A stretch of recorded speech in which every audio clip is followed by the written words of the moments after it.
ഒരുപാട് ഗോളുകൾ പ്രതീക്ഷിച്ചുകൊണ്ടായിരുന്നു നമ്മൾ ആ ഒരു ചാമ്പ്യൻസ് ലീഗ് സെക്കൻഡ് ലെഗ് പോരാട്ടം കണ്ടത്. ബയേൺ വേഴ്സസ് PSG പോരാട്ടം, അതും ബയേണിന്റെ ഹോമിൽ വെച്ച്. പക്ഷെ സ്വന്തം ഹോം ഗ്രൗണ്ട് ആയിട്ടും ആ ഒരു മാച്ച് വിജയിച്ചുകൊണ്ട് ഫൈനലിൽ കയറാൻ ബയേണിന് സാധിച്ചില്ല. കളി തുടങ്ങി വെറും 3-ാം മിനിറ്റിൽ തന്നെ ഡെംബലെ വലകുലുക്കി. പക്ഷെ ആ ഒരു ഗോളിന്റെ മുഴുവൻ ക്രെഡിറ്റും ആ ഒരു വിങ്ങിലൂടെ മനോഹരമായ മുന്നേറ്റം നടത്തി ആ ഒരു അസിസ്റ്റ് നൽകിയ കാവരസ്കേലിക്ക് അവകാശപ്പെട്ടത് തന്നെയാണ്. സ്വന്തം ഹോം ഗ്രൗണ്ടിൽ 94-ാം മിനിറ്റ് വരെ വെയിറ്റ് ചെയ്യേണ്ടി വന്നു ബയേണിന് തിരിച്ച് ഒരു ഗോൾ നേടാനായിട്ട്. ഹാരി കെയ്ന്റെ മനോഹരമായ ഒരു ഫിനിഷിങ്. പക്ഷെ 5-നെതിരെ 6 ഗോളുകൾക്ക് അഗ്രിഗേറ്റ് സ്കോറിൽ PSG ആ ഒരു ഫൈനലിലേക്ക് കയറിയിരിക്കുകയാണ്. ഓൾസോ PSG-യും ബയേണിനും പോലെ തന്നെ റഫറി നന്നായിട്ട് കളിച്ചൊരു മാച്ച് ആയിരുന്നു. പല ഡിസിഷനിലും പല രീതിയിലുള്ള ഡിബേറ്റ് നടന്നുകൊണ്ടിരിക്കുകയാണ് ഇപ്പം.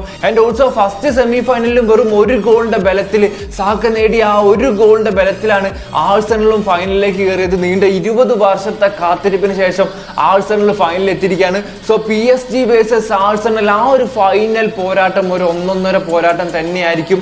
മെയ് 30-നാണ് ആ ഒരു UCL ഫൈനൽ നടക്കാൻ പോകുന്നത്.